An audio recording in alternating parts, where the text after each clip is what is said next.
को जानकर ये हैरानी होगी कि पूरे विश्व में जहां लगभग 8 लाख लोग प्रतिवर्ष, जो ऑफिशियल डेटा है उसके मुताबिक 8 लाख लोग इस दुनिया में हर साल सुसाइड कर रहे हैं और उनमें लगभग 2.25 लाख लोग अकेले हमारे देश भारत में हर साल सुसाइड कर लेते हैं। ये बहुत ही चिंताजनक आंकड़े हैं। बोर्ड परीक्षा के जब परिणाम जारी होते हैं तो कुछ बच्चे सुसाइड कर लेते हैं। परीक्षा के दौरान भी बच्चे बीमार हो जाते हैं। इन समस्याओं को हम दूर कैसे करें? बच्चों को, उनके पेरेंट्स को, उनके टीचर्स को क्या एडवाइस है आपकी? सबसे पहले पेरेंट्स के लिए एडवाइस है, बच्चों का कंपैरिजन करना थोड़ा सा बंद करना पड़ेगा।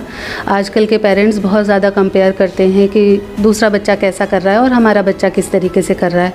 इस कंपैरिजन से बच्चों के ऊपर अननेसेसरी प्रेशर क्रिएट होता है कि कम एज में जो बच्चे हैं, टीनेजर्स हैं, बच्चे हैं, वो बहुत ज़्यादा उनका झुकाव जो है सेक्स के प्रति या कुछ गलत चीज़ों के प्रति है कम एज में ही, और इस चक्कर में वो अपनी पढ़ाई भी ख़राब कर रहे हैं, रिलेशंस भी ख़राब कर रहे हैं। कई केसेस पुलिस ने रजिस्टर किए हैं जब बहुत कम उम्र के बच्चों ने रेप जैसी घटनाओं को भी अंजाम दिया है। मुझे लगता है कि ये भी मनोरोग ही है एक प्रकार का।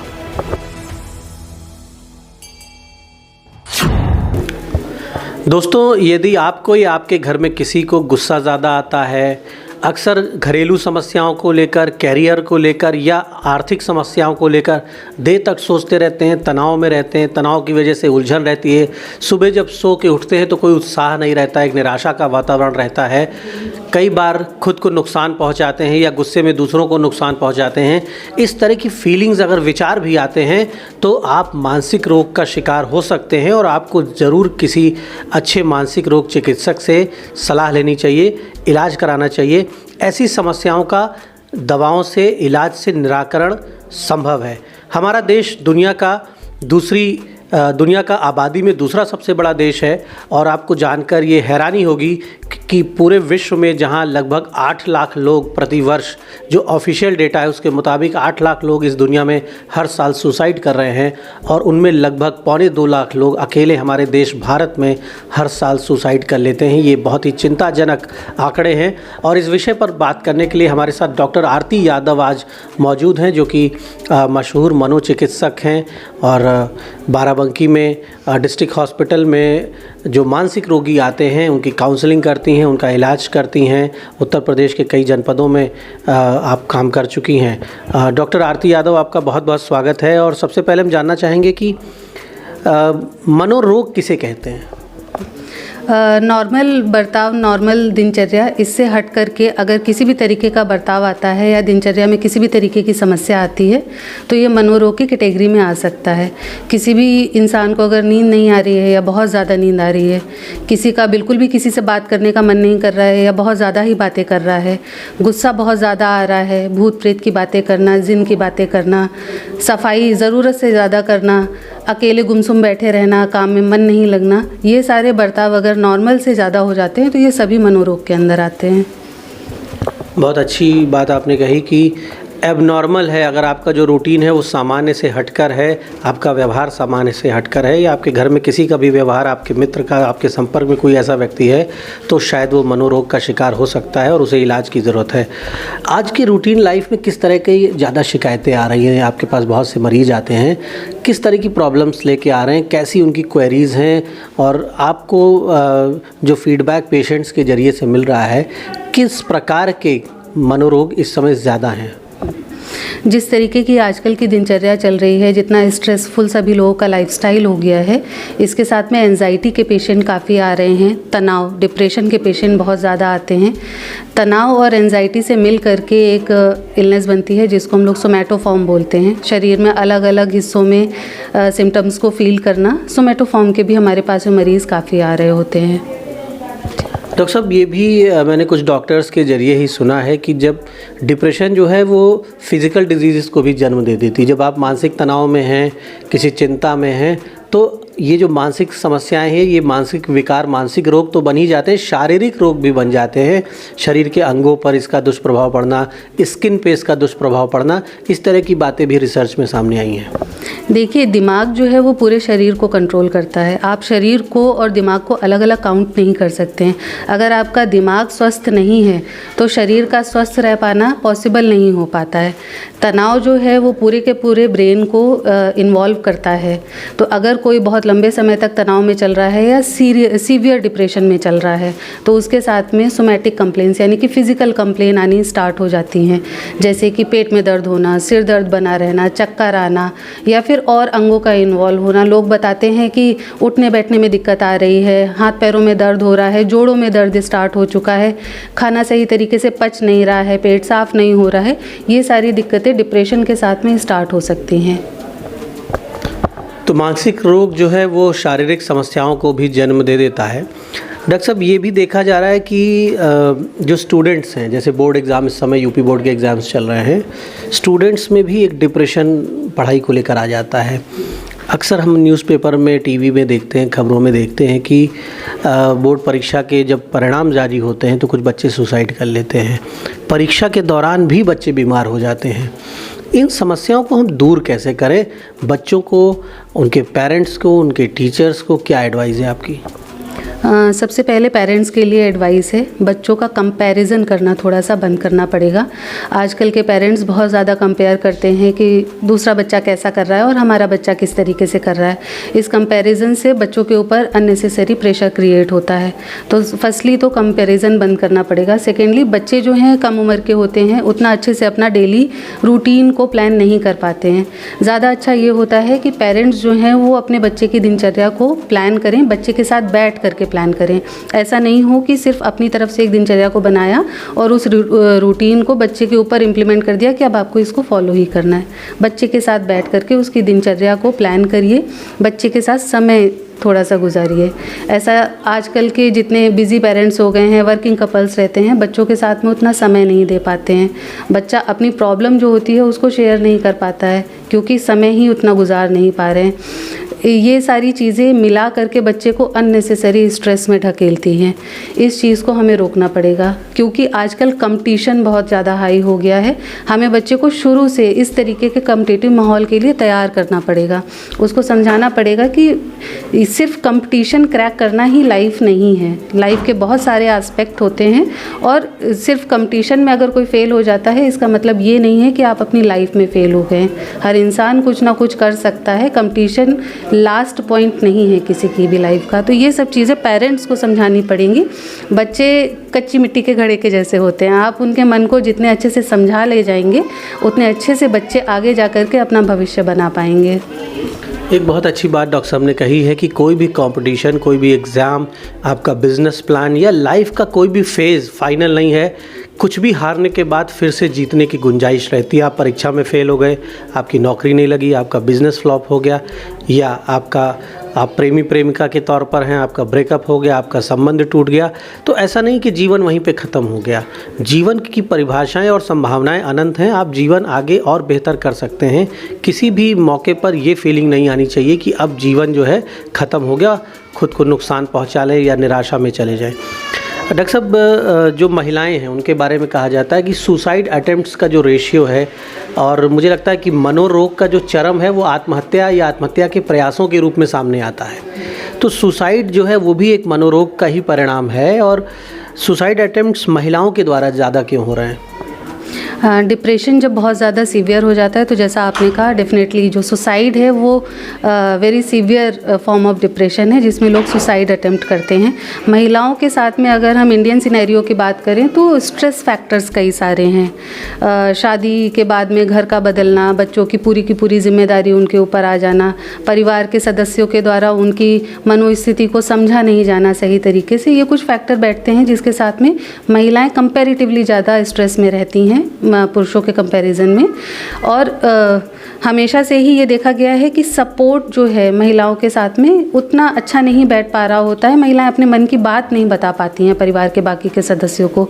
ये सारे फैक्टर एक साथ जब मिल जाते हैं, एक्यूमुलेट हो रहे होते हैं, उसके साथ में सीवियर डिप्रेशन होता है।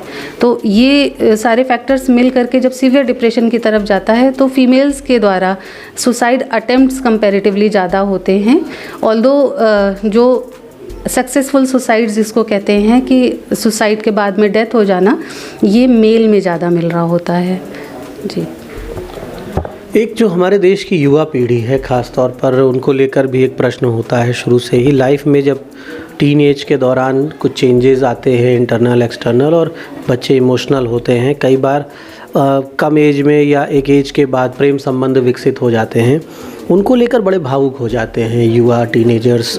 और अक्सर ऐसी घटनाएं सामने आ रही हैं कि लड़कियां गलत निर्णय ले ली हैं, किसी ऐसे व्यक्ति पर भरोसा करके घर से बाहर चली गई, फिर उनका मर्डर हो गया, उनके साथ तमाम गलत चीज़ें हो गई। और कई बार जब वो उन डिज़ायर्स को पूरा नहीं कर पाते, अपने मन की नहीं कर पाते हैं, तो सुसाइड भी कमिट कर लेते हैं। लड़कियां सुसाइड कर रही हैं, लड़के कर रहे हैं, कई बार तो कपल्स एक साथ ट्रेन के सामने लेट जा रहे हैं। ऐसी बहुत सी घटनाएं हो रही हैं कि न्यूज़पेपर में आ रहा है कि साहब प्रेमी युगल ने आत्महत्या कर ली। तो टीन एज के जो बच्चे हैं उनके लिए as a doctor, as a counsellor क्या कहेंगी, वो बच्चे कैसे अपने जीवन को संभालें, एक सही दिशा दें।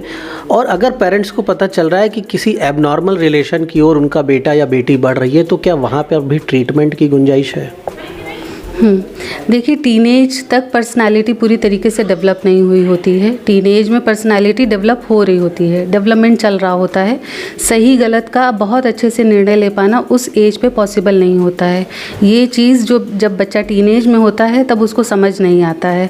तो परिवार के सदस्यों का जितना अच्छा सपोर्ट रहेगा, जितना ज़्यादा वो समय दे पाएंगे, जितना ज़्यादा बच्चों के साथ में उनकी जो भी दिनचर्या है, उनके जो फ्रेंड सर्किल है, जो भी उनके साथ में डे टू डे बेसिस पे लाइफ में हो रहा है, ये जितना ज़्यादा घर वाले शेयर कर पाएंगे उनके साथ समय दे करके, उतना ज़्यादा किसी भी तरीके के सही निर्णय को लेने की प्रोबेबिलिटी बढ़ती चली जाती है। बच्चों के साथ क्या होता है, हमारा इंडियन सिनेरियो में इस तरीके का माहौल रहता है कि बच्चे इस तरीके की बात को घर पे खुल के बोल नहीं पाते हैं। उनको लगता है कि अगर वो बोलेंगे तो घर पे डेफिनेटली उनको डांटा जाएगा, आने जाने पे पाबंदी लगा दी जाएगी, स्कूल ड्रॉप आउट किया जा सकता है। इस वजह से वो लोग बोलते नहीं हैं, घर पे बताते नहीं हैं, क्योंकि उन्होंने कहीं ना कहीं ऐसा देखा हुआ है कि किसी ने घर पे बताया और इस तरीके के रिजल्ट्स मिले हैं। इसको बदलने की ज़रूरत है। अगर घर का, परिवार का माहौल ऐसा होगा कि बच्चे अपनी बात खुल के बता पाएंगे, तो परिवार वालों के पास में, पेरेंट्स के पास में वो मौका रहेगा कि वो बच्चों को किसी भी तरीके के गलत निर्णय लेने से रोक सकें। अगर पेरेंट्स को पता ही नहीं चलेगा या बहुत लेट पता चलेगा, तो फिर इस डिसीज़न को चेंज करना थोड़ा सा डिफ़िकल्ट हो जाता है। जब गलत डिसीज़न ले लिया जाता है, ऐसे में फिर उनके पास में वो मौका नहीं बचता है कि अगर वो घर से चले गए हैं तो वो घर पे वापस आ सकें, क्योंकि घर का माहौल ऐसा है कि उनको घर वापस आने में डर लगता है। उनके लिए उनको बच्चों को ये लगता है कि ये वन वे डिसीज़न था, हम या तो घर से जा सकते हैं या घर के बाहर जा कर के ही हम कुछ कर सकते हैं, अदरवाइज़ हम घर नहीं आ सकते हैं। तो ये सोच को बदलने की ज़रूरत है, घर के माहौल को थोड़ा सा बदलने की ज़रूरत है। पेरेंट्स को केयरिंग होने की ज़रूरत है, ओवर कंसर्न्ड होने की ज़रूरत नहीं है। ओवर कंसर्न्ड और ओवर प्रोटेक्टिव नहीं होना है, केयरिंग होना है, फ्रेंडली होना है, बट साथ के साथ में एक अच्छी पेरेंटिंग रखनी है ताकि बच्चे किसी भी तरीके के गलत डिसीज़न को ना लें। आपने बहुत अच्छी बात कही कि बच्चों के साथ आपका जो इमोशनल कनेक्ट है वो बना रहे। अगर बच्चे ने कोई गलती भी कर दी है तो उसे ये डर ना लगे कि घर पे अगर इस गलती का पता चलेगा तो और ज़्यादा उसे अपमानित होना पड़ेगा, दंड मिलेगा। और कई बार गलत निर्णय लेने के बाद उनके जब वापस लौटने के रास्ते उन्हें लगता है कि बंद हो गए हैं, तो फिर वो वापस नहीं लौटते और आगे फिर वो एक ऐसे रास्ते पे चल पड़ते हैं जहाँ उन्हें बहुत नुकसान उठाना पड़ता है, कई बार जीवन भी गंवाना पड़ता है। डॉक्टर साहब, आज इंटरनेट का दौर है, सोशल मीडिया का दौर है। छोटे छोटे बच्चे यूट्यूब पर अपने चैनल्स बना रहे हैं, फेसबुक पे अपनी आईडी पेज बना रहे हैं, इंस्टाग्राम पे बच्चे हैं, और टीनेजर्स और युवाओं के साथ भी ये सिलसिला है। तो अब एक पर्सनैलिटी जो है सबकी और एक ईगो प्रॉब्लम भी बच्चों में है। बच्चों को लगता है कि उनका एक व्यक्तित्व, कम एज में ही वो अपने आप को एक बड़ा व्यक्तित्व समझने लगते हैं। और एक कुछ भी जब आप एक ऐसे सिंड्रोम में चले जाते हैं जहाँ आपको लगता है कि हमारी पर्सनैलिटी, हज़ारों लोग हमसे जुड़े हुए हैं, सोशल मीडिया पे हैं, वहाँ पर कोई छोटी सी चोट जो है वो दिल को तोड़ देती है, कोई छोटी सी विफलता जो है वो दिलों को तोड़ देती है, क्योंकि वहाँ पर वो विफलता को स्वीकार करने के लिए तैयार नहीं हो पाते हैं। और इसी के साथ साथ एक और प्रॉब्लम्स इस समय पेरेंट्स के सामने है। बहुत से पेरेंट्स बताते हैं कि कम एज में जो बच्चे हैं, टीनेजर्स हैं, बच्चे हैं, वो बहुत ज़्यादा उनका झुकाव जो है सेक्स के प्रति या कुछ गलत चीज़ों के प्रति है कम एज में ही, और इस चक्कर में वो अपनी पढ़ाई भी ख़राब कर रहे हैं, रिलेशंस भी ख़राब कर रहे हैं। कई केसेस पुलिस ने रजिस्टर किए हैं जब बहुत कम उम्र के बच्चों ने रेप जैसी घटनाओं को भी अंजाम दिया है। मुझे लगता है कि ये भी मनोरोग ही है एक प्रकार का। मनोरोग तो एग्जैक्टली हम नहीं कह सकते हैं इसको, लेकिन ये जो सोशल मीडिया का इम्पैक्ट आ रहा है, जब भी वो एक नॉर्मल बिहेवियर से डिफरेंट बिहेवियर कराएगा तो ये डिसऑर्डर के कैटेगरी में आ जाता है। जैसे कि लाखों बच्चे, करोड़ों बच्चे हैं जो कि मोबाइल का इस्तेमाल करते हैं, लेकिन सभी लोग इस तरीके की घटना को अंजाम नहीं देते हैं और अपना रूटीन साथ के साथ फॉलो करते रहते हैं। अगर सोशल मीडिया या इलेक्ट्रॉनिक मीडिया, गूगल या जितना भी अपना हो गया, इसके साथ में अगर कोई अपना दैनिक दिनचर्या कर रहा है, पढ़ाई कर रहा है, खेल कूद कर ले रहा है, अपने रिलेटिव्स को, अपने सिबलिंग्स को, पेरेंट्स को टाइम दे ले रहा है, तब तक इसमें कोई बुराई नहीं है।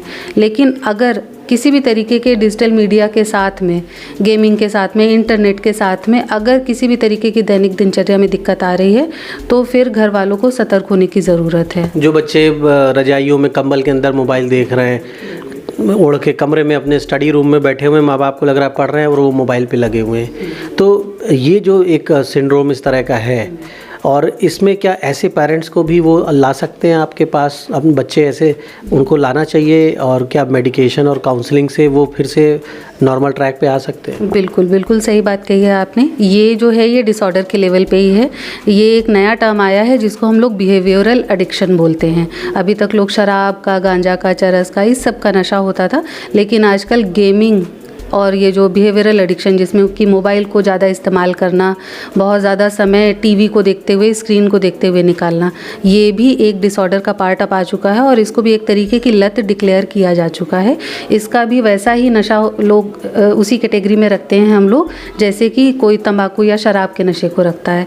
तो इसका इलाज भी हमारे पास में होता है, दवाइयों और काउंसलिंग की मदद से इसको बिल्कुल छुड़ाया जा सकता है। अगर किसी का भी बच्चा बहुत ज़्यादा समय गेमिंग में डाल रहा है या फिर इंटरनेट पे डाल रहा है, तो डेफिनेटली पेरेंट्स को ये चाहिए कि हमारे पास लेकर के आएँ, इस चीज़ का पूरा इलाज होता है।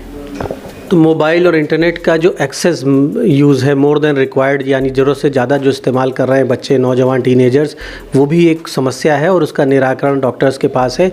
एक अंतिम सवाल हम करेंगे डॉक्टर साहब आपसे कि किसी के बारे में पता चला कि उसने सुसाइड अटेम्प्ट किया, क्योंकि सुसाइड एक बहुत चिंता का विषय बन गया है। आत्महत्या जो है, देश के जो हमारे देश के कीमती लोग हैं, महत्वपूर्ण लोग हैं, कोई भी व्यक्ति महत्वपूर्ण है डेमोक्रेटिक सेटअप में, तो हमारा ह्यूमन रिसोर्स जो है उसको एक बड़ा लॉस है। अगर 2.25 लाख लोग निराश होकर, परेशान होकर या किसी बीमारी और अवसाद में आके अपनी ज़िंदगी छोड़ दे रहे हैं, तो एक विफलता है पूरे देश के लिए।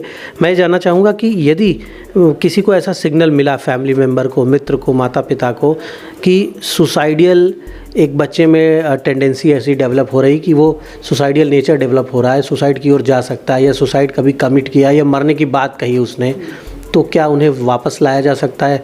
अगर इंटरवेंशन सही समय पे हुआ, इलाज शुरू हुआ, तो ऐसी ज़िंदगियों को हम बचा सकते हैं? बिल्कुल, पूरी तरीके से बचाया जा सकता है। और ये जो आपने बोला कि कुछ भी सुसाइडल क्लूज़ मिल रहे हैं, ये एक बहुत इंपॉर्टेंट टर्म है। सुसाइडल क्लूज़, कोई भी बच्चा अगर अवसाद की वजह से या कोई भी इंडिविजुअल सुसाइड करता है अवसाद की वजह से, डिप्रेशन की वजह से, तो वो सडन नहीं करता है, वो कुछ लंबे समय से उनके दिमाग में चलता रहता है कि ज़िंदगी ठीक नहीं है और अब मुझे अपनी ज़िंदगी ख़त्म कर लेनी चाहिए। तो वो लोग हमेशा ही कुछ ना कुछ क्लूज़ देते हैं।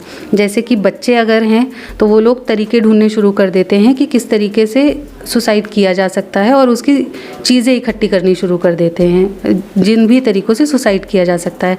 जो भी अडल्टहुड के लोग हैं, बड़े लोग हैं, वो लोग अपनी जो भी प्राइज्ड पोजेशन की चीज़ें हैं, जो उनको चीज़ें प्यारी हैं, वो लोगों में बांटनी शुरू कर देते हैं।